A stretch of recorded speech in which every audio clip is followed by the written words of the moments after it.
Mark. Close my door.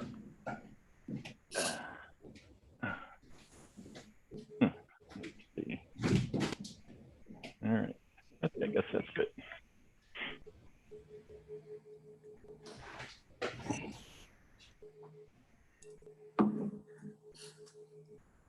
Yeah, Mike, I didn't include you in a couple of the communications. Somehow I lost one of the emails, I guess, that identified a conflict. But I've got a 17th and 20th for meetings. And I'm saying, where did I go wrong? We got it straightened out this morning, though. All right, sounds good.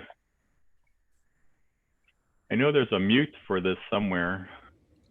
I know when I hear lawnmowers and things outside, I mute this, but I can't seem to find it today. Where are they hiding that? Oh, wait, here it is, I think.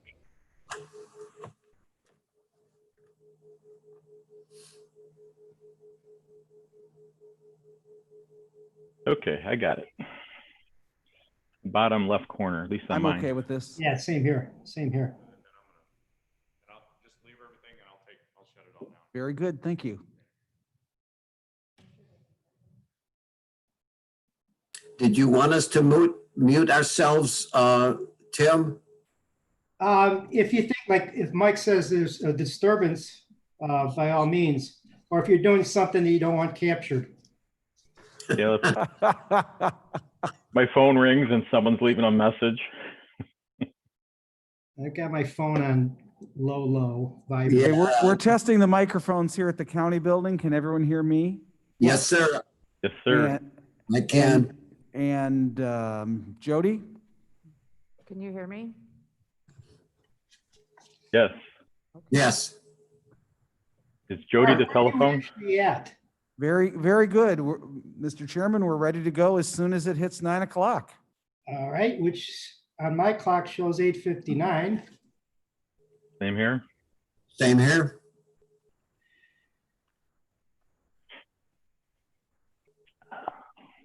Mark, where are you actually at? Are you in your office? Are you in the building A? I'm in Building A in the County Board chambers. Okay. That's where the meeting has to have an official in the meeting location, and that's where all the tech is set up so we can do all the recording. Everything can be live streamed from here. So that's why we're on YouTube right now. And so this is the official location, as it says on the agenda, Kane County Board Room, and that's in Building A. That's what I thought. Okay, it is 9 o'clock. I'd like to call the meeting to order. If we can have a roll call. Very good. Mr. Sullivan, Present. Mr. Constance, Present. Mr. Majerick. Present. You have a quorum, Mr. Chairman. Great. First item on the agenda is public comments on agenda items. At this point, have you received anything? Mr. Chairman, I have received no public comment. All righty. Then let's move on to item number 3, which is approval of the minutes of July 27th. I would so move that. Is there a second? I'll second it. Constant seconds. Okay. Mr. Clerk, do we need to take a vote on that? Yes, we do. Mr. Sullivan, Aye. Mr. Constance, Aye. Mr. Majerick. Aye. Motion passes. Okay, the consent agenda follows, if I'm reading this right. In this, Mark, if you want to give a little background on this, and I know we've discussed process before, but Yes, this is our first time doing the consent agenda. So we did it with only 1 day's worth of hearings. That way, if there's anything that needs to be adjusted in the process, it can be easily done. And then this will give us an idea of how to go forward. So beginning with item number 4 on the agenda and then concluding with item number 43, they're on the consent agenda. Now, if there is no interest in doing anything different than what is presented, that can be all passed in one motion. However, if one or more members wishes to remove certain items from the consent agenda, they may do so. So what a good practice at this point would be is for the chairman to ask if any member of the board wishes to remove any of the items, and any member can do so. It doesn't take a majority vote to remove it from it. And then those items will be handled individually, but only after we've addressed the items that remain on the consent agenda.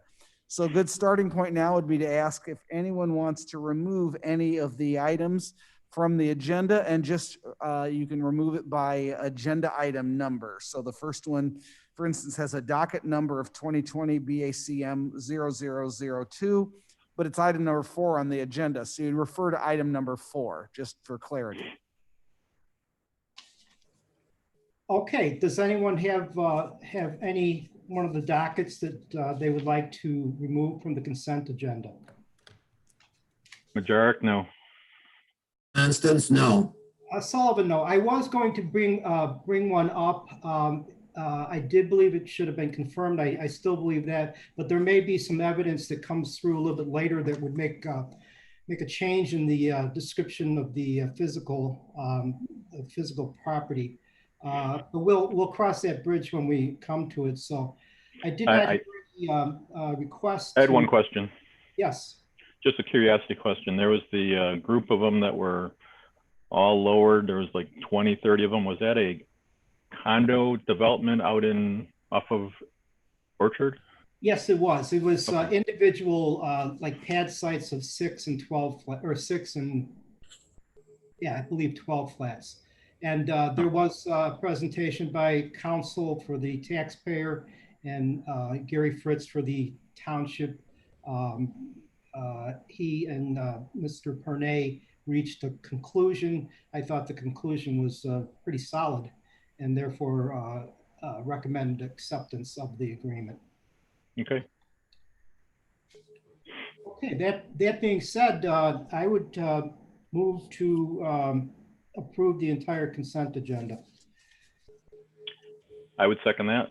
Majoric seconds, I guess. Okay, all in favor? Sullivan, aye? Constance, aye. Majoric, aye.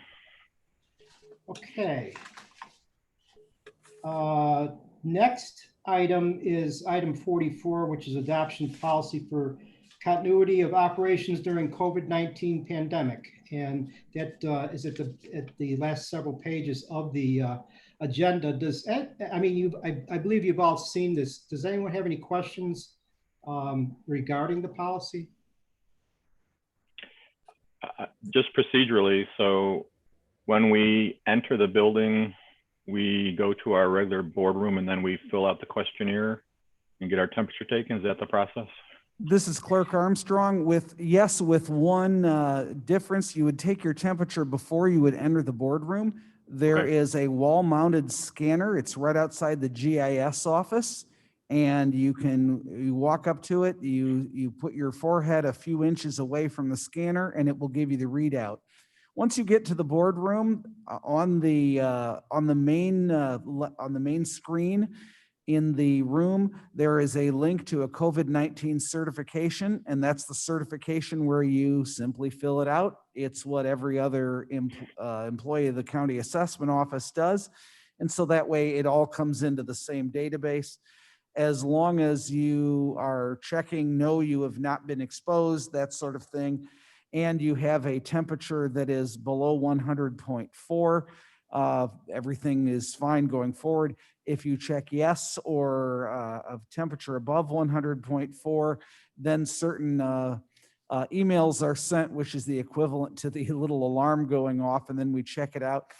So far, we've had a number of false alarms, people simply checking the wrong thing or transposing some numbers. We did have one person report a temperature of 79.5. As we looked at that and thought, well, that person's not going to be back tomorrow or ever.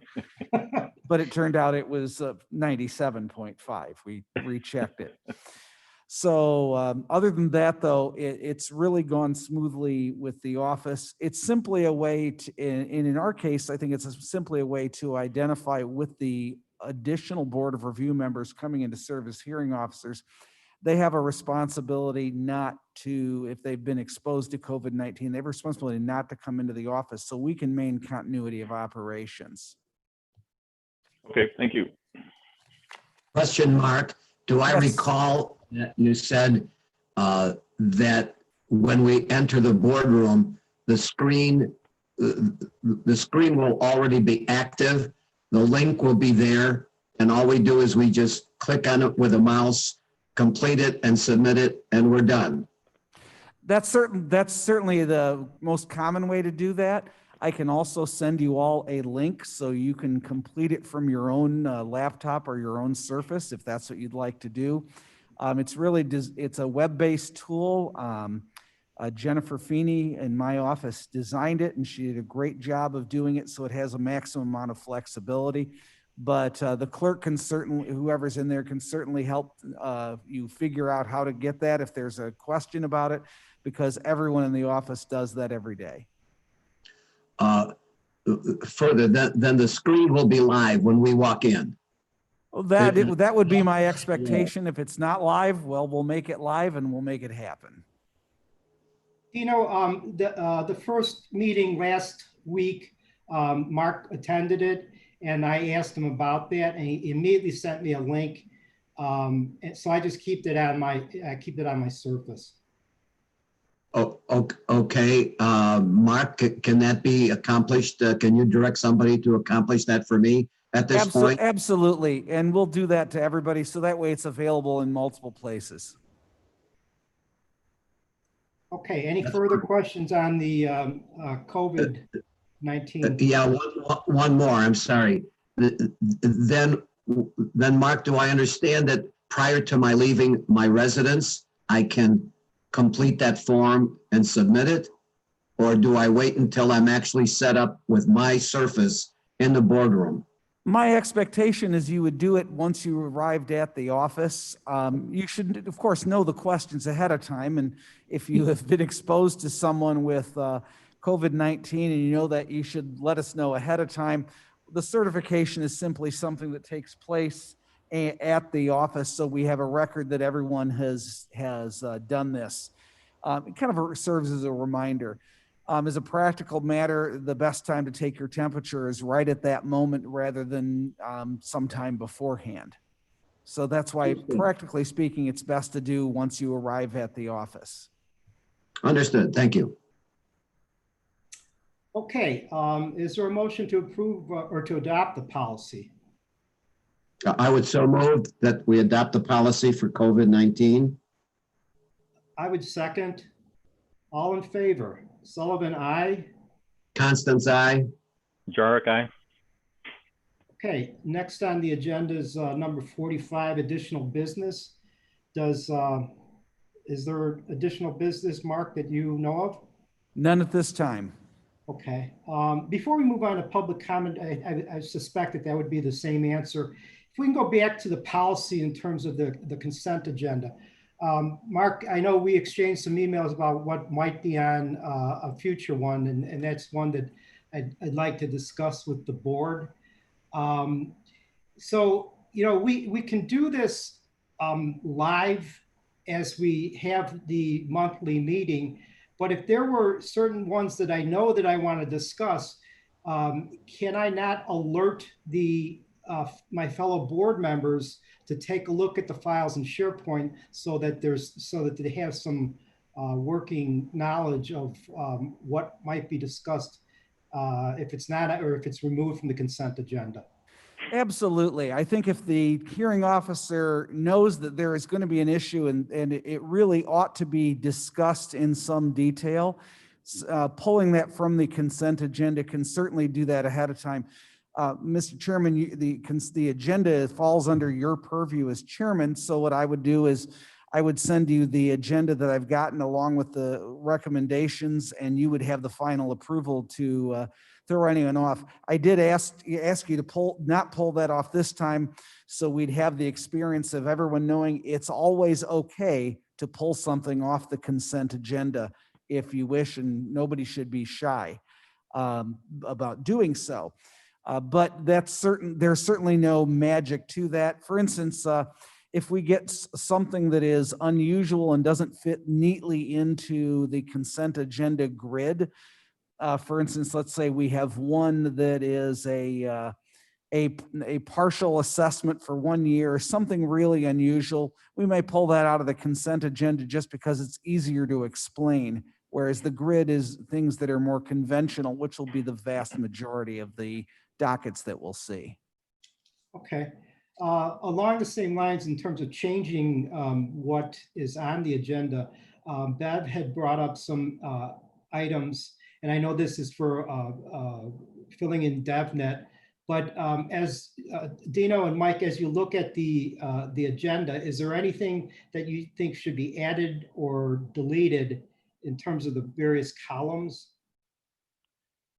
Well, to your point about giving us warning to review something, I see the proposed action and the reason columns. Is there any reason that we could not use those for some warning that we should look at? Because we do get this agenda a few days ahead of time, but I'm guessing that that would screw up the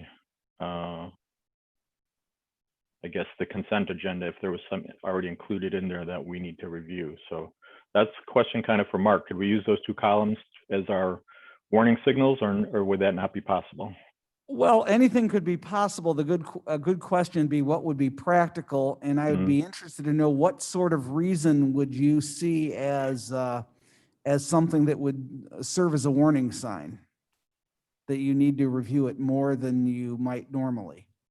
Maybe under proposed action would be further something or other, further, I don't know. And again, are these items that are in DevNet that are, you know, pick the proposed action is confirm or revalue. Okay, so there's two options there. You're either making a change or you're not. And that's one of the reasons why I gave you the proposed total with both the dollar change and the percent change. So if something at a high dollar amount or a high percentage amount, you would automatically know that. So that's part of the reasons of those columns over on the last two columns on the right of the agenda. Okay.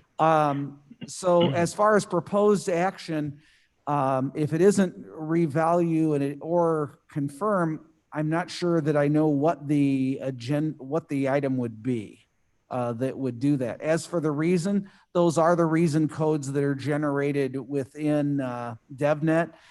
So I'm not sure what reason code you might look for to see that. What might be a better thing is exactly as the chairman suggested, that if the hearing officer has anything up in front that think this needs a little more discussion, simply pull it off the consent agenda at the time the hearing officer makes a recommendation. And then, all right, so all three of us would be reviewing this. If we had an additional member wanting further discussion, I believe the clerk, the hearing clerk would notify the board that a conclusion has not been reached. So I guess if that's actually the case, that's certainly something that they could do. I'll be honest, I would discourage the hearing officer from not reaching a conclusion, simply because I think that at some point, why are we having a hearing officer if they're not coming to a recommendation? Having said that, I think that removing it from the consent agenda, because the hearing officers, remember, will be present virtually in the meeting. So at that point, the hearing officer could have that conversation about what concerns the hearing officer might have or what information the hearing officer believes you need to be comfortable with in order to arrive at a conclusion. So that way you could still have a starting point of this is where I would go from the hearing officer's perspective. But at the same time, you could also know that it's going to be discussed, so you're going to need to be prepared to discuss it. Does that make sense? it does. I was caught kind of by surprise on Monday, the very first. Jody was clerking, and I did not understand that a conclusion had to be reached for each one. you cleared that up the following day.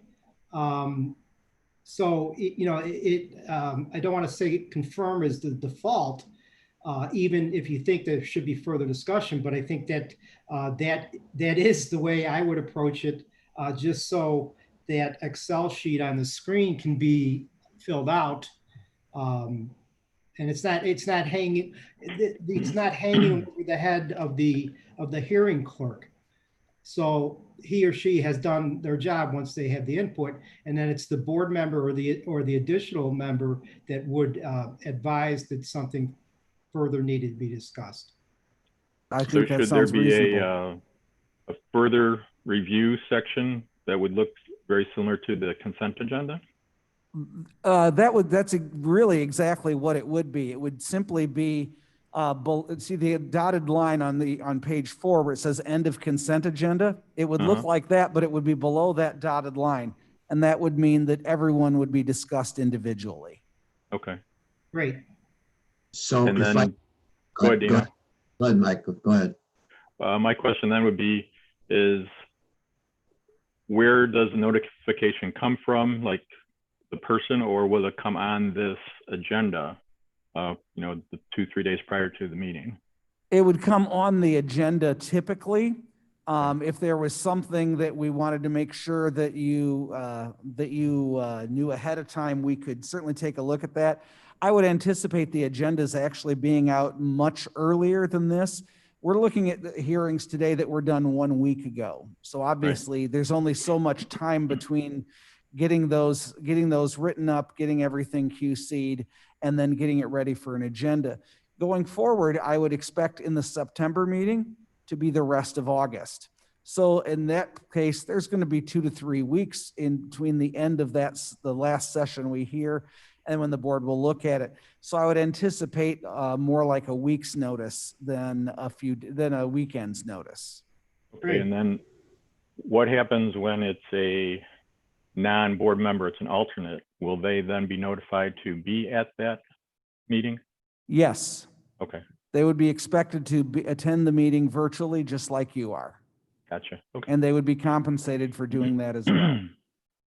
And at that point, if the alternate is going to be present at one of these meetings, just like this one, that means that there will be 4 of us at that meeting. And is it then required for all 3 board members, the full board, to be acting on the consent agenda?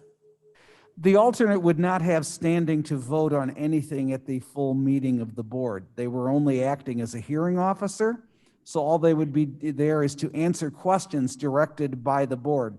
They wouldn't have any standing to do anything other than speak during the public comment portions of the meeting. Having said that, there's no reason the board can't invite the hearing officer to speak. I think that's kind of the purpose, but they would have no rights other than that to vote or to be counted as part of a quorum. Did that answer your question, Dino? Then that would mean that if you have, in a month's time, you have 4 alternates here as hearing officers, all 4 would be present at the session of the Board of Review, however you call it, the regular meeting of the Board of Review. That is correct. So all 3 or 4 of them would be present virtually, and then they would be able to answer questions that we may have of a particular file or case. Yes, that's precisely the design of the system. So you'd have access not only to the written record, but you could question the hearing officer at that time as well. Okay, going to what occurred in my hearing, where there were 2 cases that lacked a lease in order to establish the jurisdiction of the petitioner to file a complaint. And we needed the lease. And so basically what the conclusion was my request of the clerk to identify in the file that the petitioner was requested to file the lease, the entire lease, not excerpts or any affidavits, with respect to those two cases, and that it would be then have to be filed by the taxpayer on or before, what was it, the 17th day of September, something like that. Mark, do you recall that date? I don't recall exactly what was said in the hearing, but in general, what you're describing is a great example, Dino, of something unusual. So what we had were, there were two properties where, in credit to Dino for digging in on this, he noted that the taxpayer who filed was not in ownership. There was nothing establishing that the taxpayer was in fact liable for the taxes. Now, it's clear that the tax liability can be transferred by agreement, such as a lease.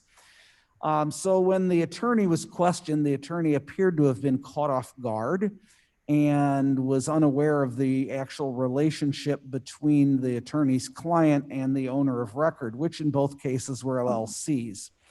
So having not established that, the request was made to the attorney to establish that.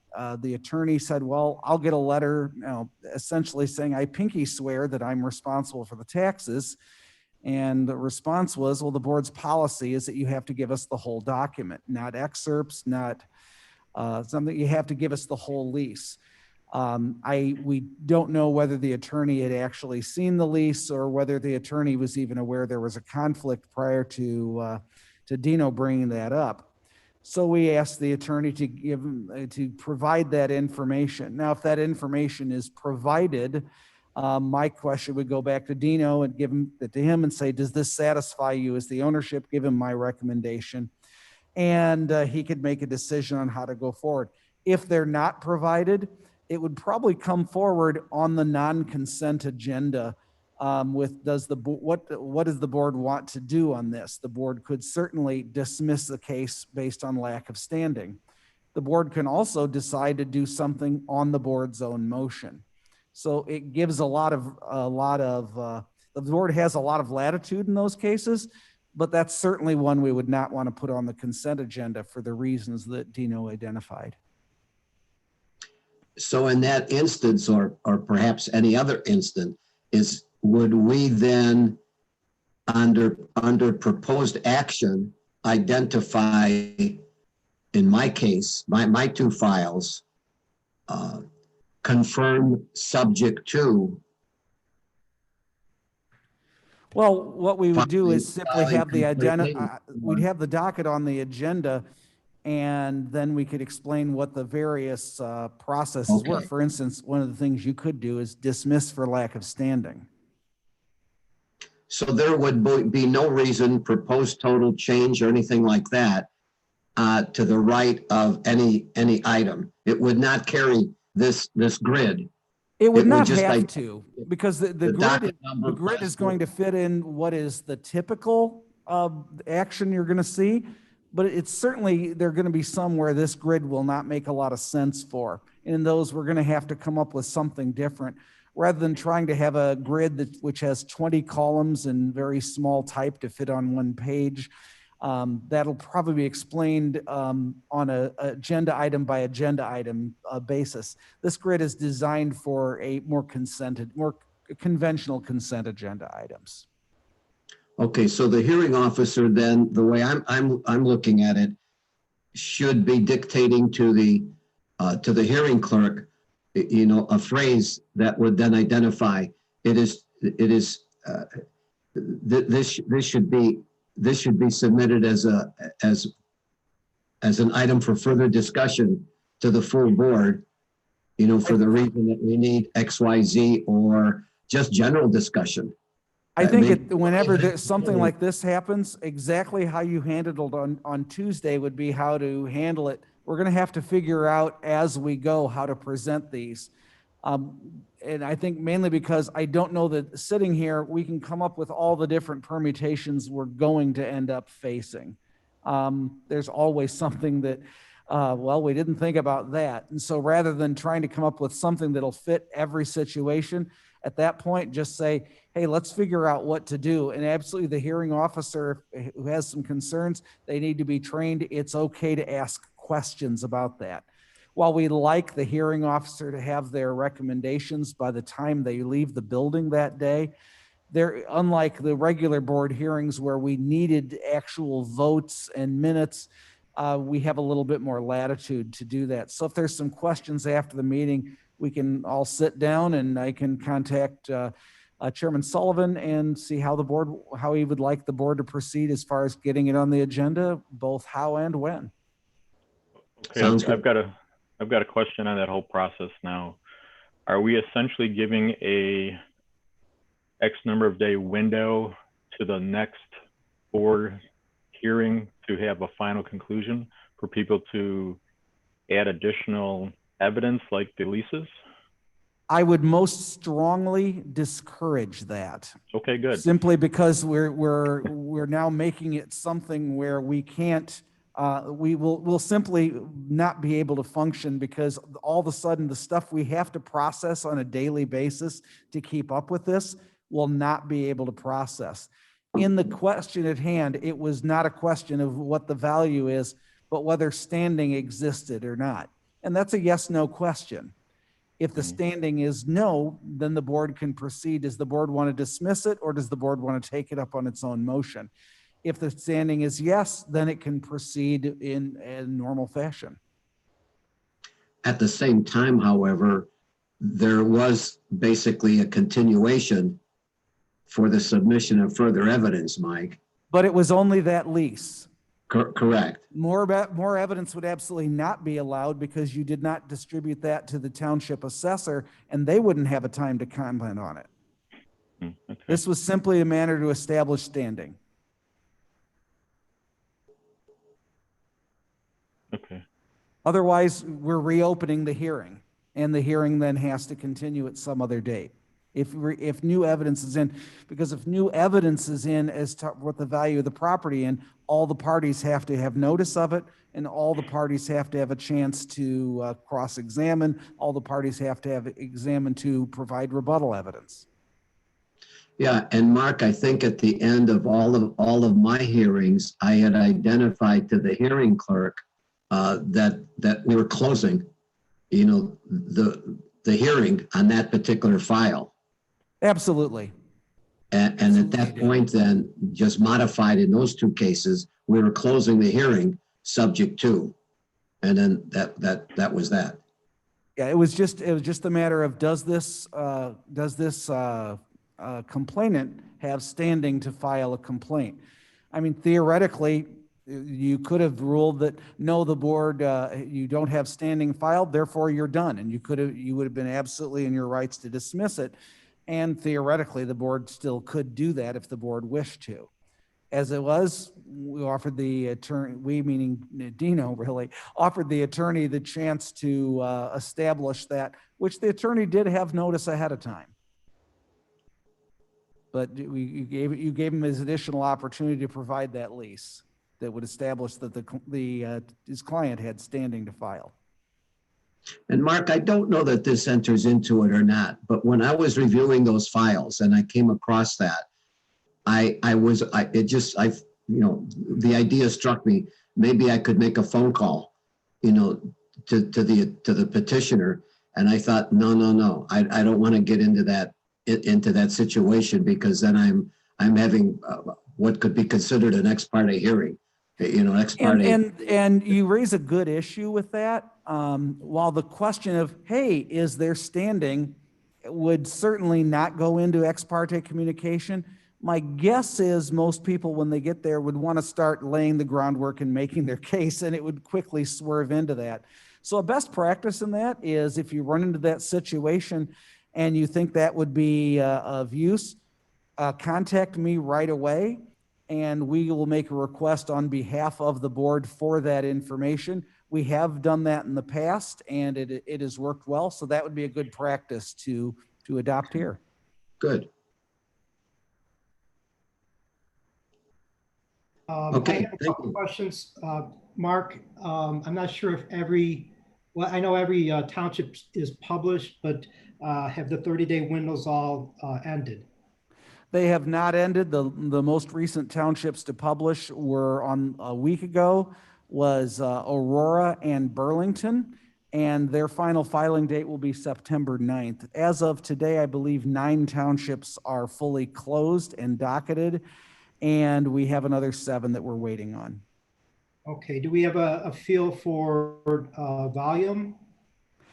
We're looking right now at a reduction from last year, but higher than the all-time low. I say all-time low since we put the forms on the internet in 2008 or no, 7. So we're certainly looking at, we're not looking at an increase right now, but we'll wait and see what the final townships come in at. Okay, We should, by the time this meeting is held next month, we should have a very good idea of where we're at. okay. Next question, do you have a tentative date for orientation of the additional hearing officers? Do not, but that we'll be establishing that either today or tomorrow via a survey to the additional board members. We'll be doing that on Zoom. Wanted to find out what the scope of how you wanted this process to go, and it seems like with just a few minor changes, how we did it is meets what the board's expectations would be. We wanted to be able to set up the expectations to the alternates to conduct hearings similar to how the board has been conducting them. Okay. Hey, as I'm looking at the screen and I see the consent agenda, if there needed to be some change to a column, does the docket already identifies the township? So the third column over township, does that need to be in there again? No, none of them need to be there. We just wanted to provide as much information as possible. You are correct, though, that the township is coded into the docket. So there's no reason we can't take that out. As far as putting it in, oftentimes we include township mainly because of the Geneva Batavia issue. Okay. But there's no need we have to. Once we have the parcel and docket, theoretically, you could have just parcel and docket, and that would make a legal agenda saying you're going to take action on those parcels. The other things are more things to give you a comfort level for what you're looking at and what you want to dig into to see a little more on. Okay. Okay. I think we pretty much covered additional business just in terms of addressing these questions. So I would move on to item 46, public comment on non-agenda items. Mark, is there anything that you've received? We've received no public comment on non-agenda items. Okay, so before adjournment, Mike or Dino, do you have any further things you think we should discuss or ask? No, at this point, yes. You good, Mike? I'm good. Is there a move to adjourn? I would make a motion, Constance, to adjourn. I'll second. Majaric second. All in favor, Sullivan, aye? Constance, aye. Majaric, aye. Okay, Mark, do we, I believe last week, Jennifer needed us to stay on, or for you to stay on the line to complete the recording process. Is that correct? Jennifer, is there anything else we need to do to complete the recording process? Can you bring your microphone down? No one can hear you. She says no, although I don't think her microphone is actually on. Okay, so we're all set then. Thank you all. Thank you. All right. Thanks, Thank you. everyone. Take care.